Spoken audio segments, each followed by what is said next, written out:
நிறைய பேர்த்துக்கு கோயம்புத்தூர் லாங்குவேஜ் ரொம்ப பிடிச்சிருந்தாலும் எங்களுக்கு ஒரு சில லாங்குவேஜ் பிடிக்கும். முக்கியமாக எனக்கு ரொம்ப பிடிக்கும். இலங்கை தமிழ் பேசுவாங்கல்ல, அது நல்லா இருக்கும். அப்புறம் மலையாளிஸ் அவங்க பேசுவாங்கல்ல மலையாளம், அது எனக்கு ரொம்ப பிடிக்கும். ஏன்னா மலையாளம் கொஞ்சம் பேசுறது ஈஸியாக புரியும். அந்த இலங்கை தமிழ் பேசுவாங்கல்ல, அது பேசுறது நல்லா இருக்கும். அந்த கொங்கு தமிழ் மாதிரியே இருக்கும், இருந்தாலும் அது கேட்கறதுக்கு ரொம்ப நல்லா இருக்கும். அப்புறம் இந்த தாளவாடியில இந்த மைசூர் கன்னடம் பேசுவாங்கல்ல, அவங்களதும் நல்லா இருக்கும். எங்க ஊர்ல வந்துட்டு அவங்க இதுல வந்துட்டு பாதி கன்னடம் இங்க பேசுவாங்க. எங்க ஊர் சைட்ல, கோயம்புத்தூர் சைட்ல எல்லாம் மைசூர் கன்னடம் நல்லா இருக்கும். தெலுங்கும் எனக்கு புரியும், ஆனா அவங்க கூட என்னால பேசவே முடியல. இந்த மைசூர் கன்னடம் பேசுறதுக்கு வரும், ஆனா மலையாளம் பேச வராது. இலங்கை தமிழ் எனக்கு அதுக்கு பேசுறவங்க கேட்கறது ரொம்ப பிடிக்கும். உங்களுக்கு எப்படின்னு சொல்லி ஒரு கமெண்ட் பண்ணுங்க.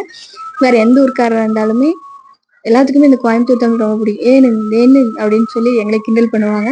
அந்த மாதிரி உங்களுக்கு இந்த வீடியோ பார்க்குறவங்க எந்த ஊராக இருந்தாலும் உங்களுக்கு வந்து எந்த லாங்குவேஜ் இல்லை கோயம்புத்தூர் லாங்குவேஜும் உங்களுக்கு பிடிக்குமா, கொங்கு தமிழ் பிடிக்குமான்னு ஒரு கமெண்ட் பண்ணுங்க. தேங்க்யூ.